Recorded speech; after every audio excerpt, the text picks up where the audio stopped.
En fait, selon moi, nous sommes marqués alternativement, individuellement et collectivement par la socialité et par l'éconoxialité.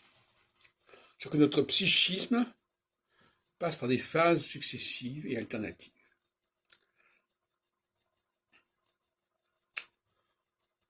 Alors c'est peut-être une forme de schizophrénie, comme je disais, c'est-à-dire qu'on ne se rend pas compte qu'on fonctionne sur des plans différents, qu'à différentes époques on tient des discours différents, mais c'est comme ça que ça se passe.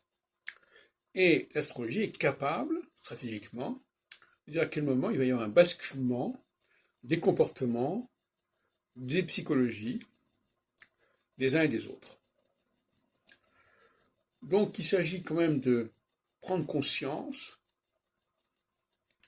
individuellement de cette dualité.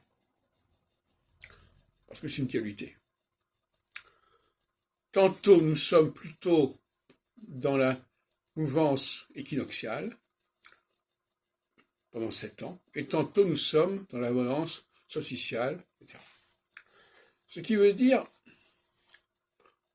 que si on résume l'équinoxialité par la dimension scientifique, c'est-à-dire la recherche de l'objectivité, de ce que les choses sont en elles-mêmes, ce qu'on peut observer, et bien donc il y a une période où le discours scientifique prévaut. Et d'autres périodes, avec la solsticialité, où le discours politique, volontariste, juridique prévaut. Et ce sont les mêmes personnes qui sont capables de tenir des discours contradictoires. Je pense que la plupart des hommes politiques, à commencer par des gens comme De Gaulle, par exemple, ont tenu des discours complètement opposés d'une période à l'autre. C'est-à-dire qu'à un certain moment, ils ont accepté l'Union européenne, à d'autres moments, ils l'ont rejeté, ils l'ont refusé, à un certain moment, ils ont été pour la colonisation, à partir du moment où ils ont dit, à un certain moment, ils ont dit qu'ils n'en voulaient plus, etc. Il n'y a pas de quoi se plaindre, c'est le système qui fonctionne comme ça.